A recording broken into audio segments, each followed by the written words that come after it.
Hello दोस्तों, welcome back to my channel knowledgeable brain. और आज हम इस वीडियो में डिस्कस करने वाले हैं जॉर्ज इलाइट के वर्क साइलस मैनर के बारे में। लेकिन उससे पहले हम डिस्कस करते हैं जॉर्ज इलाइट के लाइफ और करियर के बारे में। दोस्तों, जॉर्ज इलाइट का रियल नेम था मैरी एन इवेंस, लेकिन वो उनका पेन नेम जॉर्ज इलाइट था। उनका जन्म 22 नवंबर 1819 वॉरविकशायर इंग्लैंड में हुआ था और उनकी डेथ 22 दिसंबर 1880 में हुई थी। मैरी एक इंटेलिजेंट, एक क्यूरियस लड़की थी। बचपन से ही वो रीडिंग और राइटिंग में बहुत ज़्यादा इंटरेस्टेड थी। उनके फादर एक एस्टेट मैनेजर थे, इसलिए उन्हें थोड़ा प्रैक्टिकल और डिसिप्लिन अपब्रिंगिंग मिली थी। वो रिलीजियस फैमिली से थी, पर जैसे जैसे बड़ी हुई उसने रिलीजियस ऑर्थोडॉक्सी को क्वेश्चन करना शुरू कर दिया।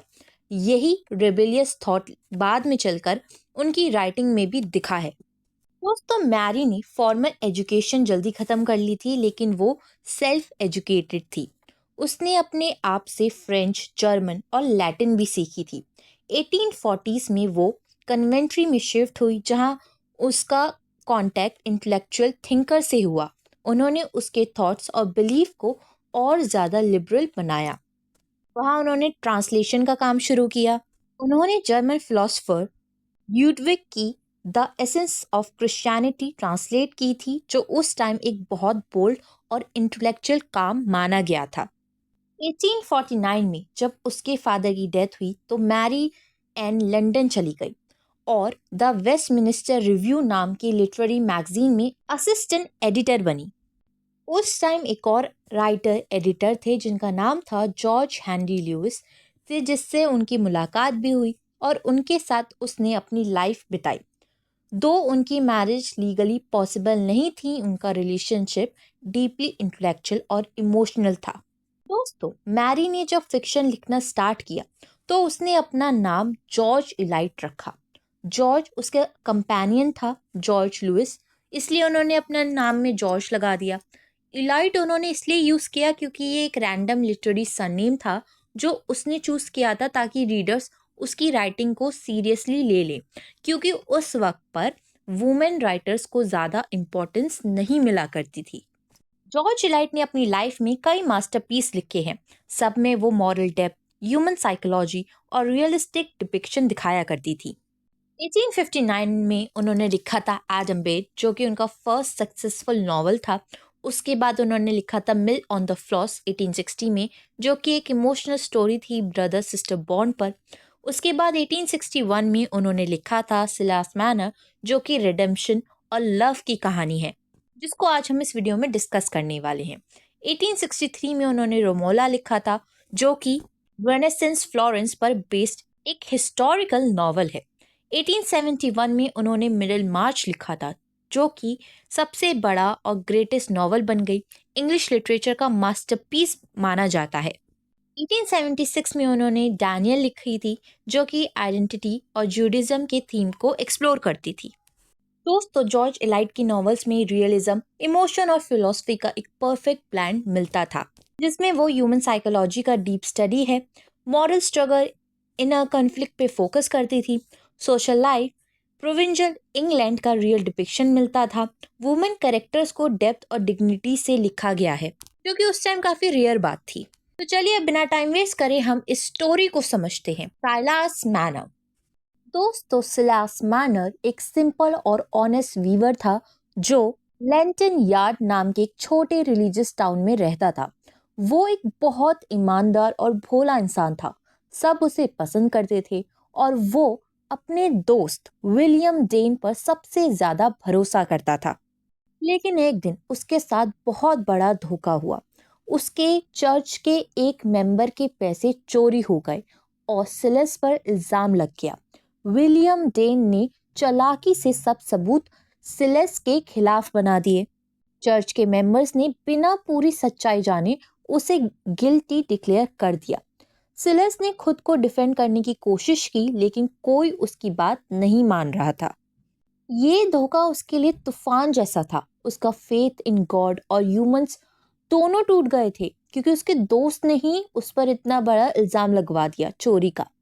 दुख और शर्म के मारे वो लेंटन यार्ड छोड़कर रेवोली नाम के विलेज में चला गया।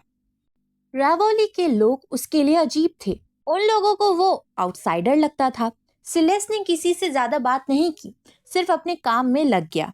वो दिन रात वीविंग करता और अपने कमाए हुए गोल्ड कॉइन्स एक पॉट में जमा करता। धीरे धीरे उसका दिल इंसानों से कट गया और वो सिर्फ अपनी गोल्ड से प्यार करने लग गया। उसके लिए वो गोल्ड ही सब कुछ बन गया था, जैसे एक जिंदा चीज हो वो कोई। हर रात वो अपनी गोल्ड कॉइन्स निकालता, उन्हें देखता, गिनता और उन्हें चमकता हुआ देखकर खुश हो जाता था। लेकिन एक रात कुछ टेरिबल हो गया। जब सिलेस बाहर गया था, उसी वक्त डंस्टन कैस, जो कि विलेज के रिच स्क्वायर कास का छोटा बेटा था, वो उसके घर आया। डंस्टन एक सेल्फिश और करप्ट आदमी था। उसने सिलेस के सारा गोल्ड चुरा लिया और चोरी के बाद गायब हो गया। जब सिलेस घर लौटकर आया और उसने देखा कि उसका जो गोल्ड था वो गायब है, उसका दिल फिर से टूट गया। उसके पास कुछ भी नहीं बचा, ना फैमिली ना फ्रेंड्स, और जो गोल्ड से उसे प्यार हो रहा था वो गोल्ड भी चला गया अब तो। इसके बाद स्टोरी शिफ्ट हो जाती है। कुछ साल बाद एक कोल्ड स्नोई नाइट में एक मिरेकल होता है। एक छोटी लड़की पैदा होती है, बेबी गर्ल, जो स्नो में चलती हुई सिलेस के घर के पास आ गई है। उसकी जो मदर थी, मॉली नाम की, वो नशा करके स्नो में गिर गई और वहीं पर मर गई थी। सिलिस ने पहले बेबी को देखकर समझा कि ये शायद वो एक ड्रीम या एंजल है, लेकिन जब उसने बेबी के पास माँ की डेड बॉडी को देखा, उसे समझ में आ गया। सिलिस ने उस बेबी को अपना लिया और उसका नाम रखा एपी। लोगों ने पहले सोचा कि वो उस बेबी को चर्च के हवाले करेगा, पर उसने मना कर दिया। उसने कहा, गॉड ने मेरे गोल्ड के बदले मुझे ये बच्ची दी है। एपी के आने से सिलेस की जिंदगी पूरी तरीके से बदल जाती है। उसका दिल फिर से इंसानों के लिए खुलने लगा है। रेवोले के लोग उसे प्यार करने लगे और सिलेस ने भी उनके साथ रिश्ता बनाना शुरू कर दिया। एपी एक प्यारी चेयरफुल लड़की बन गई। सब उसे प्यार करते थे। सिलेस उसे अपनी बेटी से भी ज्यादा चाहता था। उसके लिए एपी ही उसकी दुनिया बन गई थी।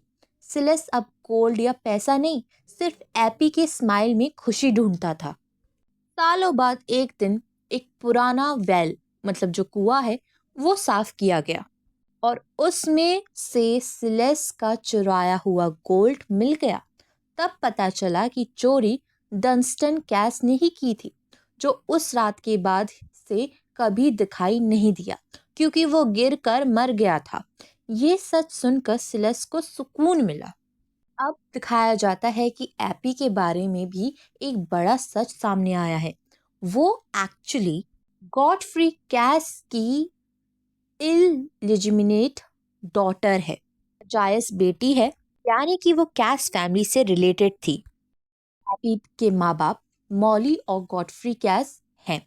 गॉडफ्री कैस ने कभी पब्लिकली ये चीज़ एक्सेप्ट नहीं की थी क्योंकि वो अपनी रिस्पेक्टेबल लेडी नैन्सी से शादी कर चुका था। लेकिन जब गॉडफ्रे और नैन्सी के अपने कोई बच्चे नहीं हुए, तब गॉडफ्रे ने सोचा कि अब एपी को लाना ही पड़ेगा, उसको अपनाना ही पड़ेगा। तो वो सिलेस के पास जाता है और बोलता है कि एपी हमारी बेटी है, हमारे साथ रहने दो, हम उसको एक रिच लाइफस्टाइल देंगे। लेकिन यहाँ पर एपी ने ही मना कर दिया।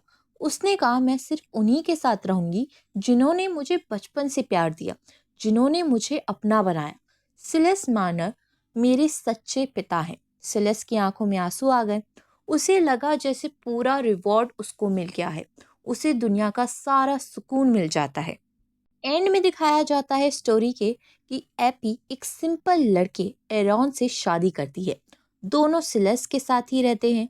सिलेस खुश है, सुकून में है। उसका फेथ, उसका प्यार, उसकी फैमिली, सब कुछ उसको वापस मिल गई है। दोस्तों, इस स्टोरी का मॉरल ये है, गोल्ड से नहीं, इंसानी प्यार से जिंदगी रोशन होती है। फेथ, लव और काइंडनेस से ही इंसान का जीवन पूरा होता है।